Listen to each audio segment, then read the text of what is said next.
evening. This is the 18 WJTS News. I'm Charlotte Olson. The Ferdinand Chamber of Commerce held their annual dinner meeting on Wednesday night, and the town had much to celebrate. Chamber President Brian Dale commended the Forest Park Marching Rangers on their third-place finish last weekend in the Indiana State School Music Association State Band Contest. He noted that for the past 12 years, Forest Park has finished in the top 3 in the ISMA competition. The Ferdinand Chamber also recognized businesses within the community that have withstood the test of time, such as Lincoln Law Offices, who has celebrated 40 years of business. Muller True Value has seen 45 years of solid business, along with being part of the town's landscape since about as long as Ferdinand was founded in the mid-1800s. And of course, one of the town's binding staples and picturesque attractions is the Sisters of St. Benedict Monastery of Immaculate Conception, who this year celebrated 150 years. Last night's keynote speaker was Jasper Engines and Transmission CEO Doug Bauble.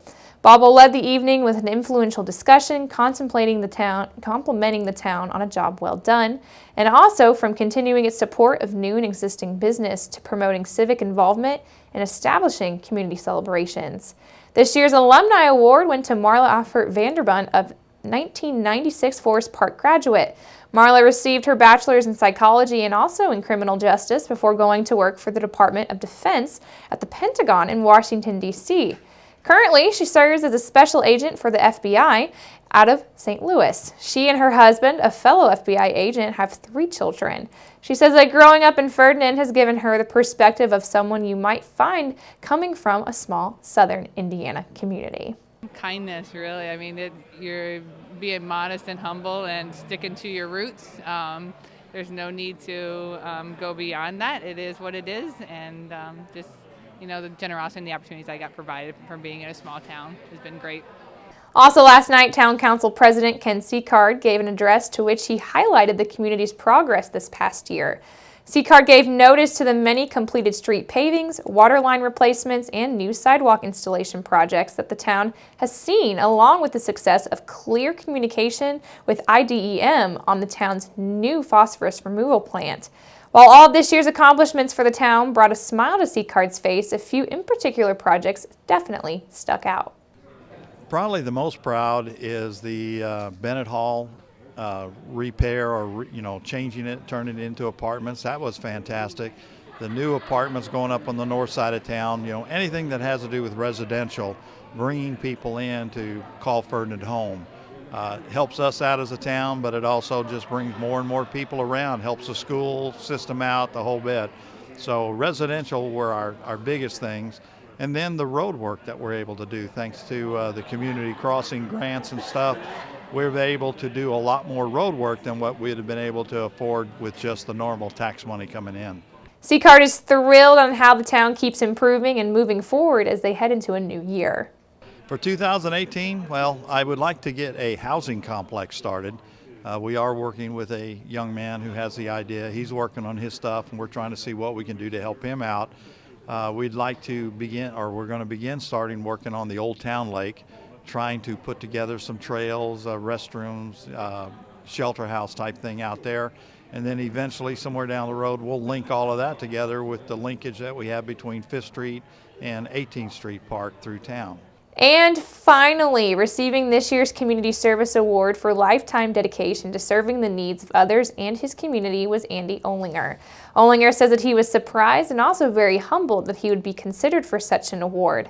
One of his proudest accomplishments was playing a big part in bringing forth the 18th Street Park. Well, we happened to be on the park board at the time, and we were boxed in at the 5th Street.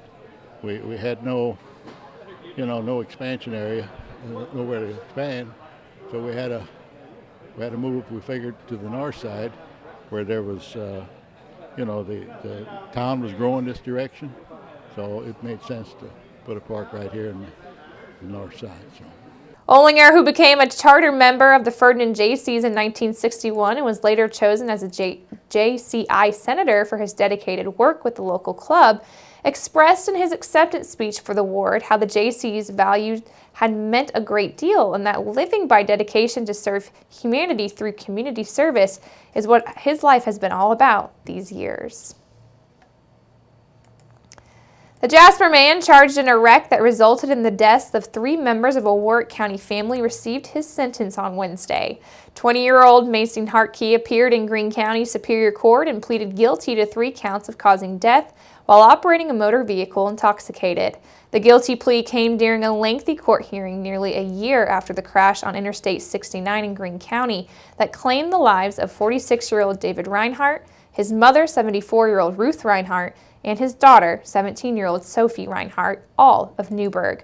Another passenger in David Reinhardt's vehicle, then 18-year-old daughter Josie Reinhardt, also of Newburgh, suffered cuts and abrasions. The Reinhardts were returning from Indianapolis, where Sophie and the Castle High School Marching Band had performed at Lucas Oil Stadium. At the time of the crash, the Reinhardts' passenger car was pulled off to the shoulder of the interstate southbound lane after it had reportedly struck a deer. Police say that Hartkey's pickup truck was traveling southbound on the interstate approaching Reinhardt's location when they say that Hartkey's truck left the southbound lane of traffic and entered the outside shoulder, which did strike the parked car. A Greene County judge sentenced Hartkey to 5 years on each count and ordering 1.5 years of each sentence suspended to probation. Hartkey was also recommended for the Indiana Department of Corrections Purposeful Incarceration Program, which is an intensive therapeutic regime to address addiction issues and prepare inmates for re-entry into society. Crews with the Jasper Volunteer Fire Department were called to the report of a dumpster fire that broke out this morning at the Jasper Engines and Transmissions main facility along Warnsing Road. Fire Chief Kenny Hoaxang says that the fire that was discovered by plant employees around 8:45 was contained to a dumpster on the building's south side that contained raw household trash. Hoaxang says that the dumpster was attached to the facility and that some smoke did enter the building before employees were able to pull it away. Firefighters were able to use a foam unit to quickly extinguish the fire. Hoaxang noted that a nearby stormwater drain was covered up, therefore no contaminants were allowed to enter the drain and/or the water system. He says the little damage that was inflicted was limited to the dumpster. Firefighters were on scene for about 45 minutes with 25 men and 3 trucks. The DuBois County Treasurer's Office wants to remind county taxpayers that because of the Veterans Day holiday being observed on Friday, November the 10th, and with that, the DuBois County Courthouse is going to be closed. The fall installment due date has been extended to this coming Monday, November the 13th. DuBois County Treasurer Kitty Merkley says that the Treasurer's Office will not be open on Friday. However, they will be open this Saturday from 8 a.m. until 12 noon and until 5 p.m. on the deadline day, which is Monday, November the 13th. Payment for property taxes may be sent to the courthouse, delivered in person to the Treasurer's Office, or placed in the night deposit box located on the corner of the Annex building at 6th and Jackson Street in Jasper. If a taxpayer would like a receipt returned to them, they must include a self-addressed stamped envelope as well as the letter C portion of the tax statement with their payment. Payments may be sent to the DuBois County Treasurer at 1 Courthouse Square, Room 105, Jasper, Indiana, 47546. The office may be reached at 812-481-7080.